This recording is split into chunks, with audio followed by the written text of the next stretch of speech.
எவர் மனதில் நாராயணர் குடிக்கொண்டிருக்கிறாரோ, உடலில் நாட்டிய கலை உள்ளதோ, இனிமையான புல்லாங்குழல் இசையை வாசிக்க முடிகிறதோ, அவரிடம் மனம் ஈர்க்கப்படுகிறது. இதை யாரால் தான் தடுத்துவிட முடியும்?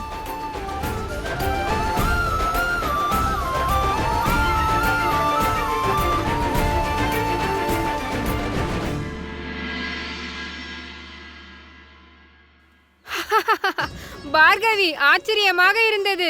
நீ எவ்வளவு அழகாக நடனம் ஆடுகிறாயே! அல்லது அந்த நாட்டியக்காரனுடன் இருந்ததனால் ஆடினாயா? அப்படியெல்லாம் ஒன்றுமில்லை. என்னுடைய அடையாளம், என் கலையும் தங்களை சார்ந்தது. நான் தங்களை மனதார நேசிக்கிறேன்.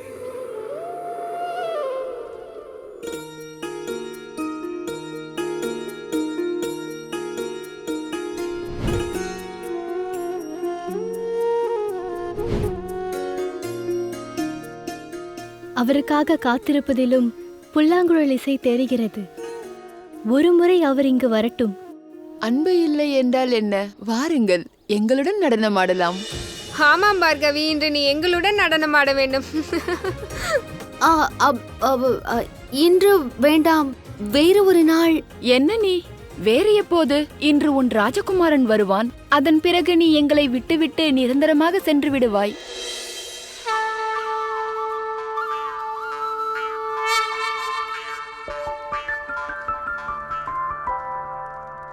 பயிற்சியை தொடங்கலாமா ராஜகுமாரி? நிச்சயம் குருதேவா.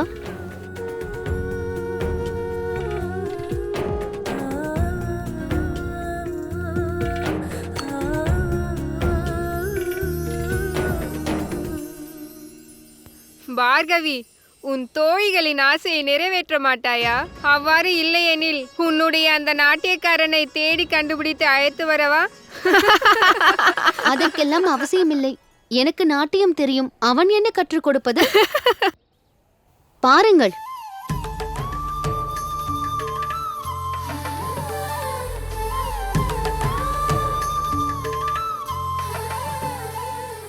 நான் உங்களை நேசிக்க ஆரம்பித்து விட்டேன்.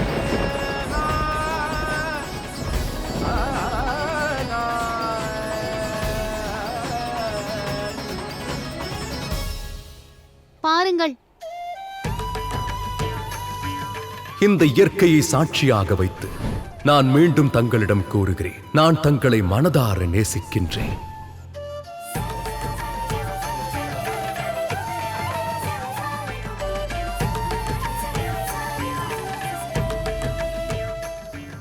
நெல் பார்கவி,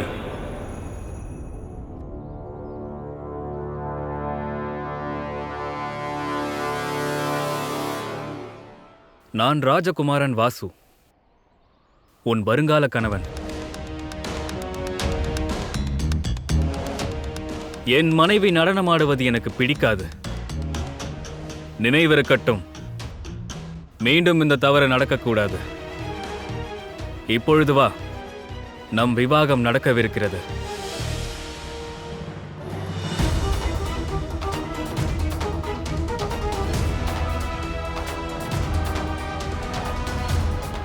மன்னித்து விடுங்கள் தேவி, ஆனால் என் அன்பும் நானும் வேறொருவருக்காக உள்ளது.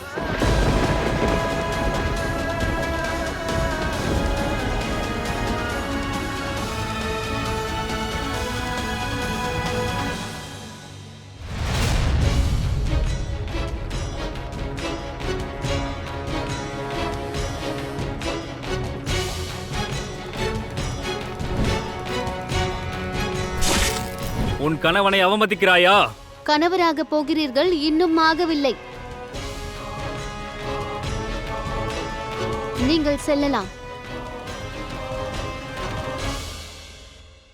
தங்கள் அன்பு எனக்கு புரிகிறது, ஆனால் என் சங்கடத்தையும் புரிந்து கொள்ளுங்கள். என்னுடைய உடல் மனம் வேறொருவருக்கு உரியதாகும் தேவி. தங்களுக்கு அளிப்பதற்கு நாட்டிய பயிற்சியை தவிர வேறொன்றும் என்னிடம் இல்லை. ஒரே ஒரு முறை என்னை பாருங்கள்.